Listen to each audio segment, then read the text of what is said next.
অসমের হার্টথ্রব সঙ্গীত শিল্পী জুবিন গার্গ। জুবিনের মৃত্যুর পর অসমবাসীর আবেগ ভালোবাসা দেখল গোটা বিশ্ব।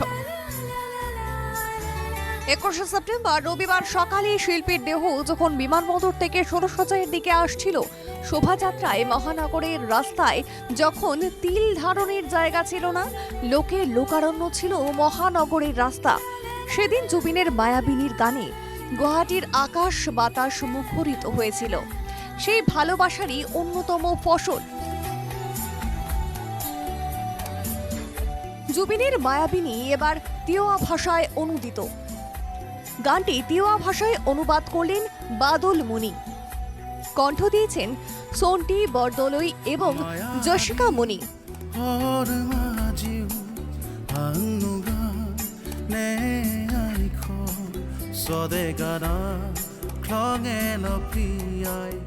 শুক্রবার নগাঁওয়ের রহায় তিওয়া সাংস্কৃতিক সমাজের 36তম প্রতিষ্ঠা দিবস উদযাপন হয়। সেখানেই মায়াবিনী গানটি আনুষ্ঠানিকভাবে তিওয়া ভাষায় রিলিজ হয়।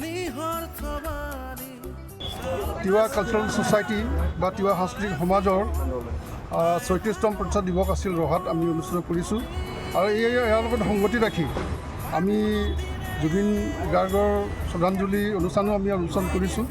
আৰু কৰাৰ লগে লগে তিওয়া ভাষাত জুবিন গাৰ্গৰ জনপ্ৰিয় গীত এই মায়াবিনী, সেই মায়াবিনীটো আমি তিওয়া ভাষাত আজি ইয়াত উন্মোচন কৰিছোঁ।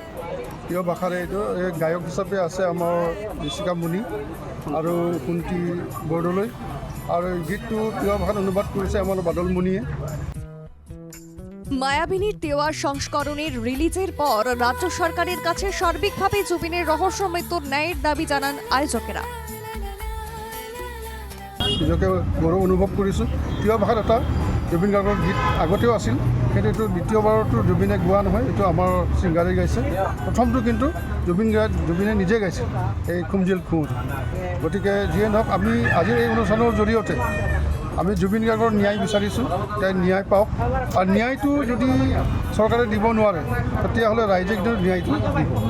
ৰাইজ ইমান, আজি অসমৰ ৰাইজ ইমান মৌন হৈ থকা আছে যদিও কিন্তু সকলো দিশ লক্ষ্য কৰি আছে। কোনে কি কৰি আছে, কোনে কি কৈ আছে, আমি সকলো দিশ লক্ষ্য কৰি আছোঁ। প্রশ্ন হয়, জুবিনের মধ্যে কি এমন ছিল যে লোকে তাকে পাগলের মতো ভালোবাসত? বিশাল এক সত্তার অধিকারী ছিলেন জুবিন গার্গ। শারীরিকভাবে জুবিন এখন আর নেই আমাদের সঙ্গে, কিন্তু অসমের আবেগের সঙ্গে মিশে গিয়েছেন জুবিন। তাই এখনো সবেতেই তার প্রবল উপস্থিতি।